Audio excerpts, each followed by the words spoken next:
So I was never fond of math. I found it limiting, restricting, and hard.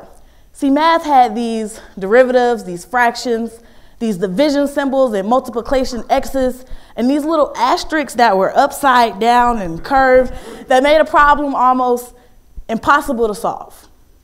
But when I got to Denison, my perception on math changed. See, math became a vital part of my life here at Denison, especially with declining. See, the thing about math was it was simple. There will always be one solution for every answer. 2 plus 2, it will always equal 4. Or so I thought. See, so would 3 plus 1, so would 4 plus 0. Why does this matter? I'm so glad that you asked. While I was studying abroad in London, I had a teacher ask me, Breonna, explain to the class the woes of being a black woman from America. See, I was the common denominator. You know, the black kid that probably went to a Title I high school, that was from poverty, was probably struggling to maintain at Denison, but I didn't quite fit that equation. See, I was from the suburbs. And while I did attend a Title I high school, and I did like to listen to trap music just a little bit, I also like to study the Latin language. So I became an outlier. I began to complicate this equation.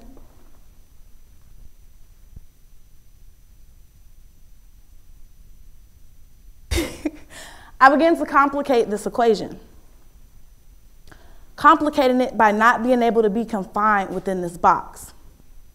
And see, it wasn't just a London problem. It wasn't just an international problem. It was a problem right here in my home, right here in America. I came back to Denison, and in my literary theory class, we were reading The Known World by Edward P. Jones. In this book, we had a protagonist who was African-American who also owned African-American slaves. Throughout the class, the words diverse, problematic, integration were thrown around like a hot football. But that's all they ever were, words to be thrown around. Words that were only paid lip service, but no action. See, the class would bring up gender, and I would talk about race. They would talk about economics. I would talk about educational inequalities. We never agreed, and I became a problem within the problem. So what do you do with variables that don't fit? You throw them out. You plug them in, and you plug them out. You put them in when they're beneficial for you. But when they begin to complicate the equation, add those exponents and those derivatives that I was talking about earlier, you cancel them out. You get rid of them. But see, that was the issue. We continued to cancel out equations and never really solved them. So I started to think, and I started to think historically about what could we do to solve these equations? And I had to think of it in terms outside of math. Like I said, I am an English major. So I started to think back, and what I noticed was every issue, every controversy, every problem that we had ever had in the world stemmed from difference. See, the Germans disliked the Jews because they were different. American settlers gentrified Native Americans because they were different. English settlers colonized India because they were different. And me, I was at Denison because of my difference. See, my difference was supposed to add to the school, make it more diverse. Yeah, those words that we were throwing around again, but did it really do that? So I remember I went to a professor's office and I started bringing up these concerns to him and telling him how I never really fit in the equation. I was tired of being canceled out. I was tired of being the outlier.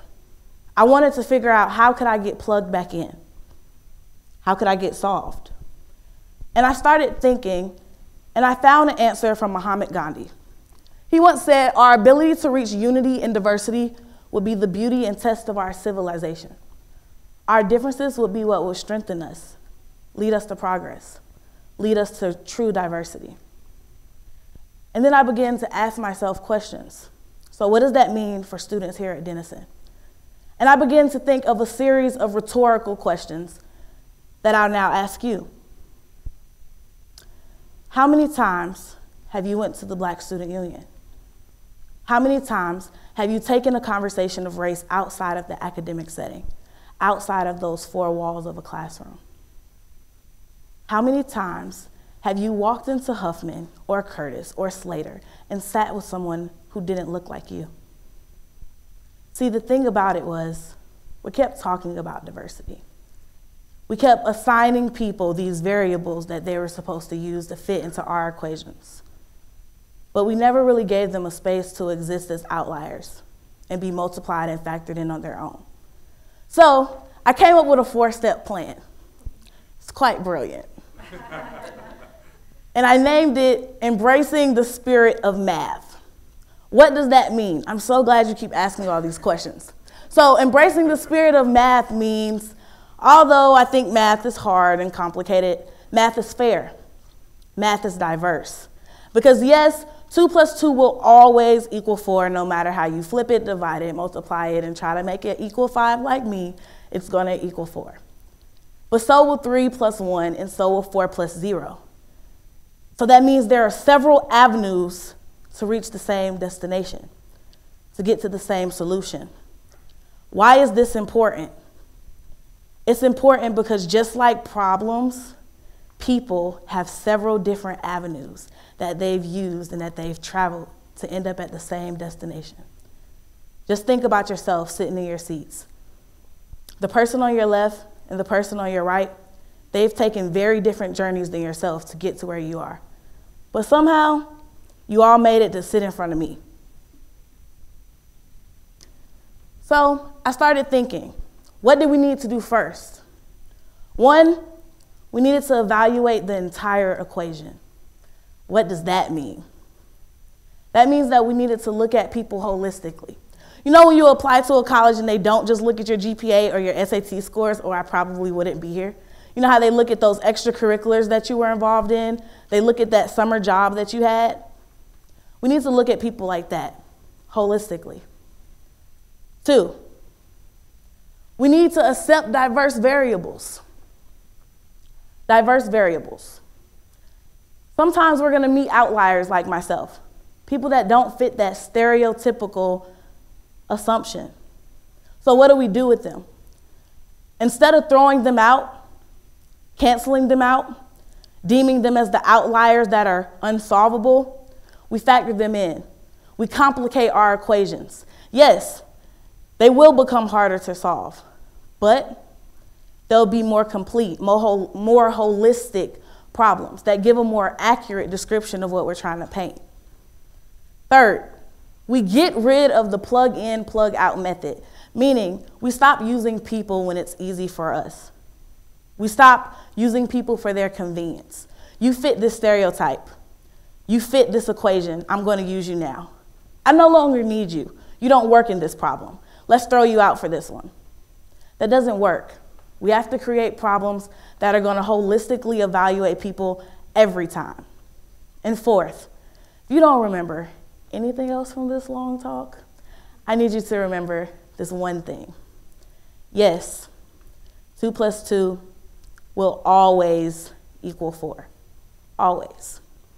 But so will 3 + 1, and so will 4 + 0, and so will 6 - 2, and so will 8 divided by 2. And I say that to say this: no one can tell you how you reached your solution.